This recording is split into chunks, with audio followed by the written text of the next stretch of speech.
আমরা জিরে, গোটা জিরে, কাঁচা লঙ্কা এবং শুকনো লঙ্কা এবং আদার কুচি দিয়ে ভালো করে ভেজে নেব। আদার কুচিটা ভালোভাবে ভাজা হয়ে গেলে ওর মধ্যে টমেটো অ্যাড করলাম। টমেটোটা ভালো করে ভেজে তারপর ওর মধ্যে রেগুলার মশলাপাতি অ্যাড করে দেবো, যেমন হলুদ গুঁড়ো, লঙ্কা গুঁড়ো, ধনের গুঁড়ো অ্যাড করে ওটাকে ভালো করে কষিয়ে নেব। এরই মধ্যে আমি ডাল আর ডালিয়াটাকে ভালো করে সেদ্ধ করতে দিয়ে দেবো। তার মধ্যে ওটা কষানো হয়ে গেলে আমি ওই সবজি যেগুলো ভেজে রেখেছিলাম ওইগুলো আমি দিয়ে দিলাম ওটার মধ্যে, মিক্স করে ওর মধ্যে নুন দিয়ে একটু সেদ্ধ হতে দেওয়ার জন্য। এরই মধ্যে ডালিয়াটাও হাফ কুকড হয়ে গেছে।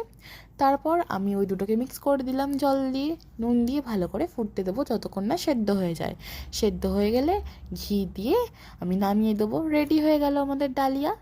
আর আপনারা বানিয়ে দেখবেন এরকমভাবে, দেখবেন খুব ভালো লাগবে। ভালো লাগলে একটি লাইক করবেন এবং চ্যানেলটিকে সাবস্ক্রাইব করে দেবেন। নমস্কার, ধন্যবাদ সবাইকে দেখার জন্য ভিডিওটা।